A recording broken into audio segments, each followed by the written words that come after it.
Hey everybody, welcome back to the Sunnydale Review. I'm Brian. I'm Jillian. Jillian, how you doing? I'm doing well. This is the third video that we're recording today. We're doing well so far.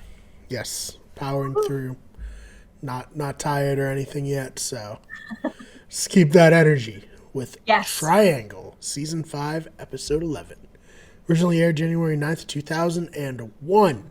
Written by Jane Espenson and directed by Christopher Hebler. We open up with Xander and Anya in bed. They're both kind of in shock about Riley leaving. So suddenly, Anya asks if Xander ever plans to do the same thing to please give her a warning.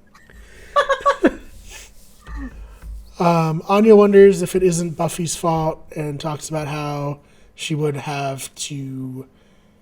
She wonders if it wasn't Buffy's fault and talks about how Anya in the past, when she was a vengeance demon, had to help the same woman over and over get vengeance on men to the point where she was just like, come on, girl. Like, what are you doing? Xander wonders how Buffy's dealing with it. We find out that she's dealing with it, the way Buffy does, by beating up a vampire. She kills the vampire who tried to attack a nun, and then asks the nun about how her man-free life is. So Buffy's at the magic box training with Giles. They wonder if calling the Watchers Council would help them figure out what glory is. Buffy doesn't want to give them any information on Dawn, obviously. Giles says that they really have no other option with the initiative gone and with Riley gone as the last link to the government. Because they were really utilizing that. Yeah. Giles is going to leave Anya in charge of the store in his absence as he heads overseas, very reluctantly, and Willow's going to help. This kind of puts Xander in the middle of a power struggle between Anya and Willow. At Buffy's house, Joyce is feeling better, even changing out of her bathrobe. Dawn wants to check in on Buffy, given her recent breakup. Buffy admits that her and Riley were gradually growing apart, even if she didn't notice it at the time. She says it hurts in all sorts of horrible ways, in the way where I'm furious with him, in the way where I blame myself, and in all the ways where I imagine how I could have fixed things. It's very sad, but I think a good quote. Good writing. And it's very much like relatable for anybody who's ever been like is it the breakup E? Yeah, the dumpy. Yeah, the dumpy, not the dumper. But for anybody who's ever been the dumpy, it like you have it running through your brain of like, could I have seen this coming? Was there something I did wrong? Was there something I could have done differently? So she's really going through something like incredibly relatable in that moment where she's like, I keep imagining how I could have fixed things where he'd still be here, but at the same time, like, I get it. Yeah. So she still kind of holds out hope that maybe one day Riley will come back and she'll get to say all the things that she didn't get to say to him when he was there. We cut to Spike practicing his apology to Buffy for showing her Riley at the vampire brothel on his Buffy doll. It quickly devolves and he ends up smacking the Buffy doll over the head with a box of chocolates. He fixes the chocolates and tries again. And it's like, it's not a, is it, no, it's the mannequin, right? The mannequin with the blonde wig? Yeah. Okay. Yeah. So at the magic box, Willow and Tara are trying spells to make mobile sunlight. Pretty neat idea. They get it to work. Anya doesn't want them to use the magic box inventory or cause trouble. Willow tries to rope Anya into her mischief, but Anya says, she's like, wait, I know what this is. This is peer pressure. You're going to try to get me to smoke tobacco. When Xander shows up, they both argue their side to Xander. Tara says that they shouldn't put Xander in the middle of this. Anya is kind of right, though, because Willow then makes the cash register disappear accidentally, which causes an even bigger argument. And then Xander leaves because he doesn't want to be in the middle of it. Well, I mean, if there was any way for Willow to really piss Anya off, it's making the money disappear. So with the cash register disappearing, Anya's understandably not super happy about it. It's also kind of a good thing that no actual customers walk in during any of this. Very good. So the end try to rope Tara into it, and she leaves also. Willow's working on the spell while Anya inventories the cost of the ingredients. Willow starts the spell, but Anya interrupts. They argue, which causes the spell to summon a troll. Oops. Oops, indeed. The troll begins smashing everything and runs outside. Buffy and Tara talk about their shared class and poke fun at the teacher because he spits while he talks. Ew. Yeah, not good. No. They talk about Buffy's sadness and missing Riley. Tara fills Buffy in on Anya and Willow, and by extension, Xander drama. And she has a little bit of a meltdown worrying about Anya and Xander and how they're going to break up, and she ends up crying on Tara's shoulder. Which is funny, because Tara's, she's awkward. So she's like, I don't know what to do. Please stop crying. And Buffy's just like Buffy's in a little bit of a heightened emotional state at the moment. It's like, but they're so perfect together, and I don't want anything to happen to them. It made me wish there was more just like Tara and Buffy scenes, Oh, yeah. It's such a rare occurrence. But it was good. It was a nice scene. I liked it a lot. They have like the fun banter. Even when they're in a group, Buffy and Tara don't I don't know. They don't share a lot of the conversation stuff. Well, Tara's usually pretty quiet, but you can definitely see like the aspects of Tara's personality, and Tara's just like, Tara is very open and very willing to listen to anyone. And I think that's another reason why Tara and Dawn have this really like kind of beautiful relationship, because Tara can relate to Dawn a lot and tries to kind of plead her case at times, especially regarding, feeling like an outsider and feeling like, and that feeling of it's very hard to break into the core Scooby gang. And just also being kind of like a newcomer where, Anya has been around since the end, or since like, mid season 3-ish. And so Tara is really like the newcomer to the group. And with Dawn being kind of a newcomer, it's hard to say because she is new, but like they have these fake memories, so it's really hard to like kind of, but like Tara is in the unique position as someone who has come in with such great empathy and such great understanding of people that she can be that shoulder to cry on. She can be that person to listen, and she just truly cares. So yeah, it's just very sweet. I love Tara as a character and Tara as like a support system for these characters. Yeah, me too. I'm a huge fan of Tara. All right, so as I lose my place, Willow and Anya use Giles' car to chase down the troll. Anya admits that she doesn't know how to drive. Oh man, That's terrifying. Yeah. At the Bronze, Xander literally bumps into Spike while counting his peanuts or inspecting them. Spike wants to stay to bother Xander, and also because they have chicken wings and bloomin' onions there. So there we go. Maybe the first mention of it. It might have been. Buffy and Tara arrive to find the magic box completely destroyed. The troll is out and about destroying stuff, and he finds Ale. Cut to Xander and Spike kind of broing down, honestly, about their lady troubles. Spike relates because people never got Drew, and then Xander's like, yeah, she was insane. And Spike's so hurt.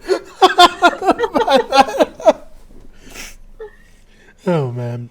Spike bumps into the troll, and he's like, hey, watch it, mate. And then he sees the troll. He's like, on a second thought, you do what you like.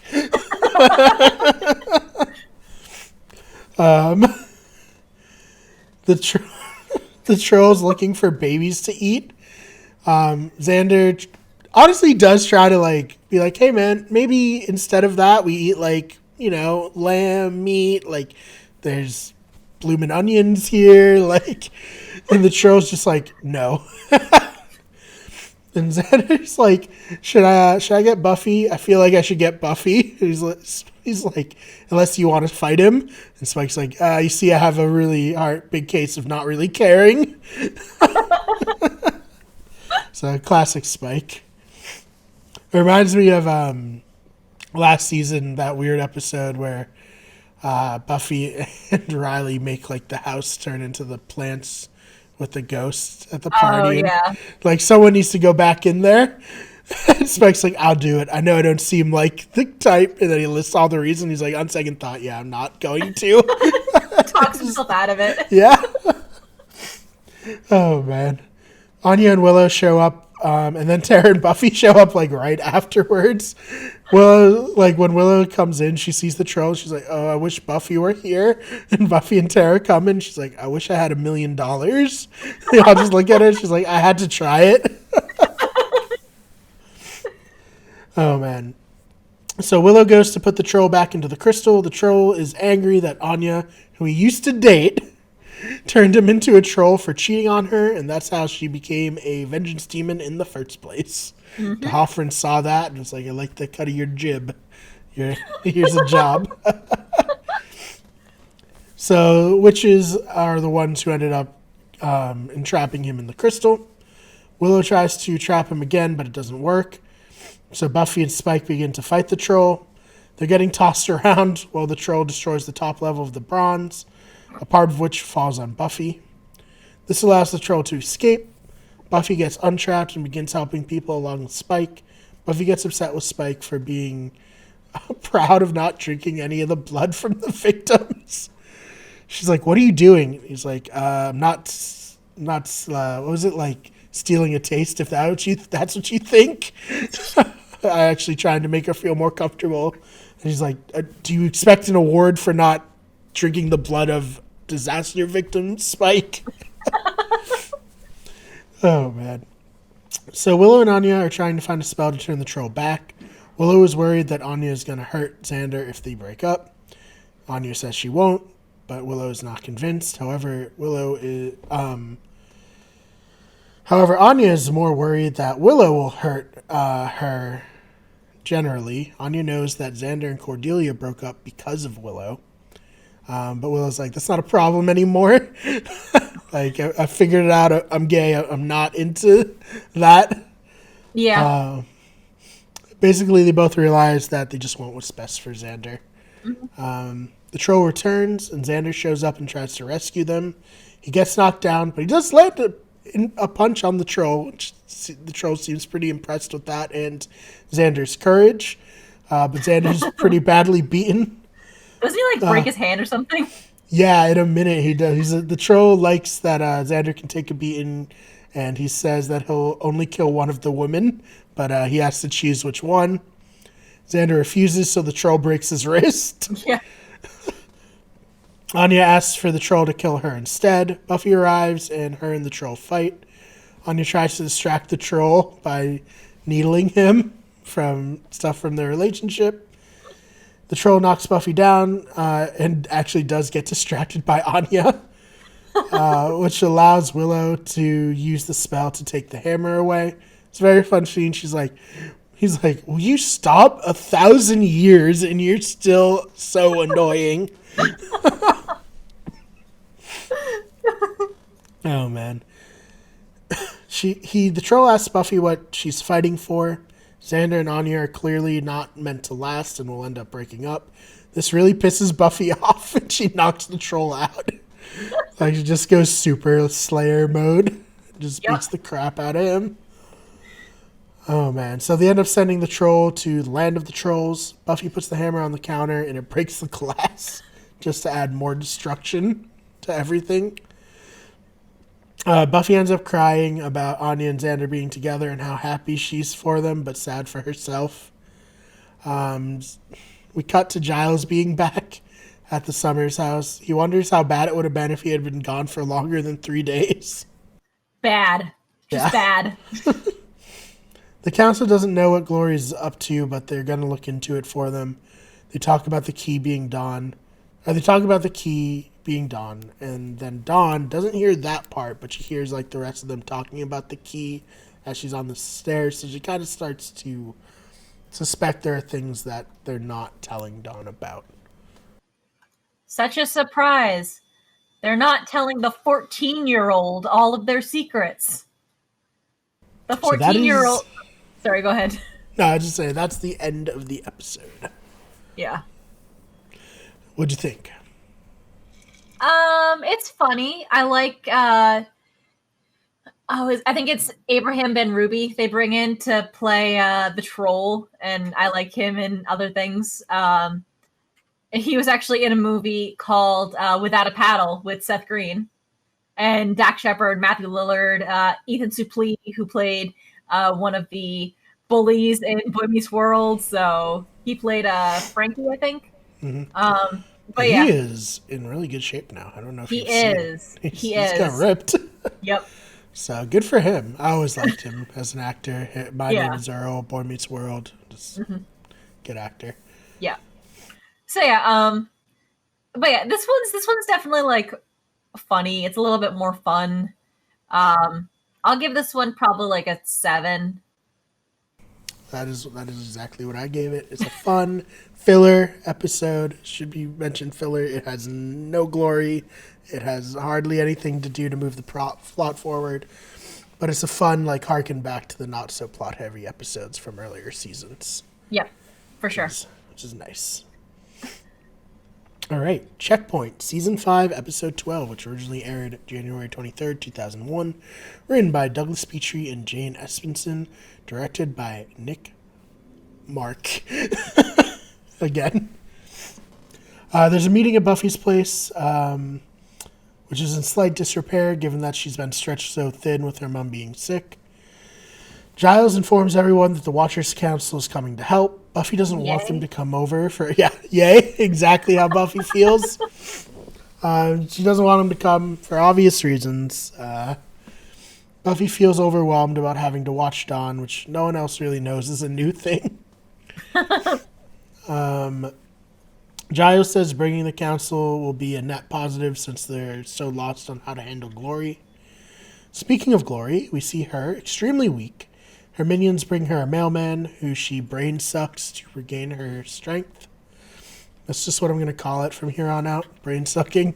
Yeah. Seems that's reasonable. basically what it is. Yeah. Glory is confident that if Buffy knows where the key is, that she'll be able to get the location from her. At the magic box, Quentin, the head of the Watchers Council, plus an entourage of stuffy English Watchers arrive. The Watchers point out all the dangerous artifacts that shouldn't be available for sale around the magic box, and they close the shop while forcing everyone there to leave. So, they are also there to give Giles a review, and they won't hand... I don't know. They want to, like, review him and Buffy's methods, because they won't hand over the details. What was that? Giles is not their employee. They fired him over 2 years ago. It's so weird. They just, like, hate him. Yeah. What Buffy should have done is been like, you know what? You either give us the information to defeat her, or I'm going to go tell her that the key is at the Watchers Council's headquarters in England. That should have been it. Oh, man. So they won't hand over the details on Glory until Buffy and Giles proves their methods are worth it, and the details will be safe with them. Giles says that Buffy's extremely focused since the last time they were there. Cut to Buffy struggling to focus in class. In the class, they're talking about the Russian Revolution and the death of Rasputin, his legendary constitution leading to her to speculate that he was a vampire. So if you don't know, he got poisoned, stabbed, shot, and eventually drowned. It took a lot to kill him. Buffy takes out her frustration with the teacher who, like, shot down her idea of him being potentially more on a vampire. And she's just like, I think everyone does this where you relive arguments from the past, what you want to say. But she's doing that to the vampire who's very confused. Spike comes in and pretty easily kills the vampire. Buffy's angry at Spike for showing up. Spike begins to needle her about Riley leaving. At the hospital, Ben is accosted by one of Glory's minions. The minion informs him that Buffy is the Slayer, and they want more info on Buffy from Ben. Ben doesn't want to give any info to Glory, and he does have one message, though.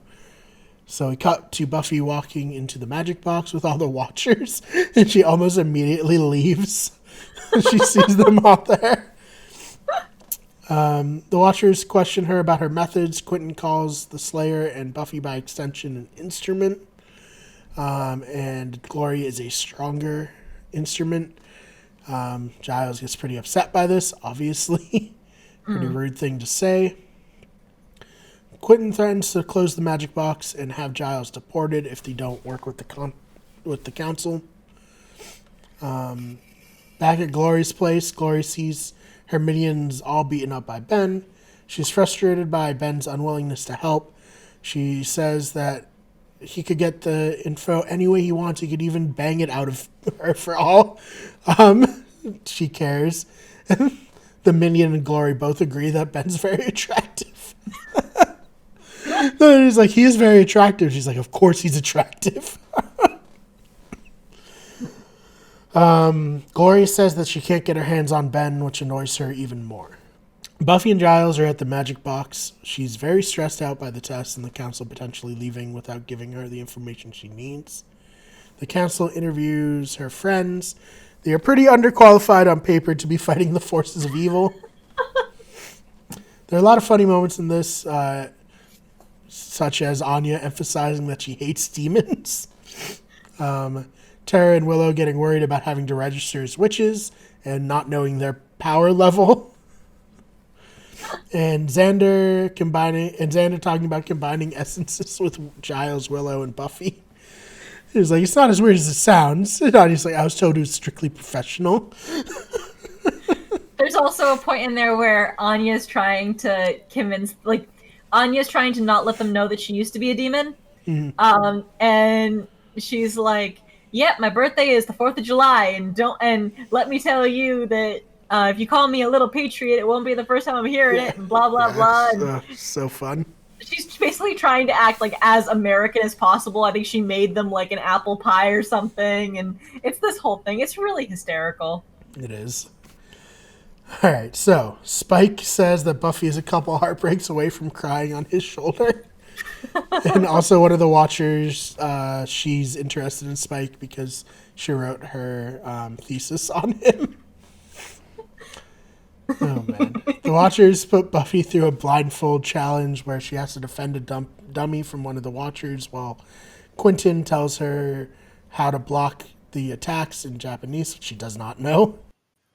Because why would you need to? I don't know. She's not very good at this, but then she does it her own way and beats up the Watcher fairly easily, but she throws his axe into the dummy accidentally. Oops. Yeah. The Watchers say they'll come back at 7 that night for a mental test. Buffy returns home and Glory is there. Dawn walks in while Glory's monologuing. Dawn is very sassy to Buffy and leaves. Glory says that she likes that, but she will kill her and all of Buffy's friends and family if she doesn't tell her where the key is. She says, if you don't tell me where the key is next time I see you, something you love dies bloody. So, not great. Pretty scary, yeah. She also has a funny scene where Buffy, when she walks in, she picks up like a fireplace poker, and then Glory's like right in her face immediately, and she's like, Slayer, if I wanted to fight, you'd know because you'd be dead. I mean, that's fair. Oh, man. So Buffy brings her mom and Dawn to Spike's place to hide out. Buffy plays on his want to feel needed by her. He agrees to help. He says, just don't break anything. Don't make lots of noise. Passions is coming on. And Spike enjoys Bond over Passions. Which, going back to a conversation that we had earlier, we know that Spike is a fan of Passions. Spike is also a fan of Dawson's Creek. Because Ah, very nice. at one point he's yelling at the TV like, "Come on, Pacey, you know that that she doesn't love you and blah blah blah." And I'm like, "Oh, he's watching Dawson's Creek." He's a softie at heart. He does. He watches a lot of daytime reruns. Oh, man. So on her way to the magic box, Buffy is jumped by knights, like chainmail armor and everything knights. It's very jarring every time I see this. It's like, what the fuck? She pretty easily beats them because she's Buffy and they're just a bunch of guys in armor. She gets info from one of them. He tells her that they are the knights from an order called the Knights of Byzantium. They're on a mission to destroy the key and will send thousands after her if she still chooses to defend it. Buffy walks into the magic box with a new sense of purpose. She knows that she's above the Watchers Council and she's in charge. It's a very good scene. Her speech says, "See, I've had a lot of people talking at me the last few days. Everyone just lining up to tell me how unimportant I am. And I finally figured out why. Power. I have it. They don't." So, badass Buffy line right there. Glory needs her to find the key, and the council needs her so that they have a purpose. She convinces them that Giles needs to be rehired with back pay, and her friends are worthy of helping her. She's like, "I have 2 witches and a X-1,000-year-old demon up there." And Anya's like, "Willow's a demon?" So good. And as for him, he's clocked more field time than anyone else in this room. And Willow's like, "That's Riley talk." That is like, "I've clocked field time." Just like smiling. So Quentin agrees to her terms, and they agree to give Buffy the information on Glory. She says, "I just need to know what kind of demon I'm fighting." And Quentin says, "That's the thing, you see. Glory isn't a demon. She's a god." There's a pause, and then it ends with Buffy just going, "Oh." So that's the end of the episode, Jill. What did you think? I like this one, honestly. I think it's really funny. I love the Watcher interviewing Spike and like semi swooning over him because like she did her dissertation on him. I think it's hysterical. I like Anya trying to convince them that she's human and always has been. I love Buffy's moment at the end of being like, "You know what? I'm not going to play your freaking stupid games anymore. It's a waste of my time. You guys have been useless since the very beginning. You've never done anything to help me. And like, you can either work with me or get the hell out of my way." Yeah, I think that part's awesome. The end of it's awesome. The rest of it's kind of slow for me, so I gave it a 6. What'd you give it? I'll give it like a 7. Yeah. So pretty solid right there. Yeah. All right. So with that, this episode is over. Thank you so much for watching. Jill, anything you want to add? If you want to hit me up on Twitter, you can. It's probably 3 to 5 business months before I read your DM, but you can send me one anyway. Absolutely. I'm at Jillian_Swan. That is Swan with 2 N's. Hit me up if you'd like. You can follow me on Twitter at @theFakeBMar, that's BMARR. You can follow me on Instagram at SuperMarBro, also 2 R's. You can follow the channel on Twitter at WGEverything, on Instagram at WickedGoodEverything, on Twitch, twitch.tv/WickedGoodEverything. And we will see you guys in the next one. And remember, tell your friends and your enemies about the Sunnydale Review. The Sunnydale Review is a Wicked Good Everything production. Fan art of Buffy was created by Fishbone Art. The logo was created by Tamar Kutab. The original intro and outro song was created by Alex Carl.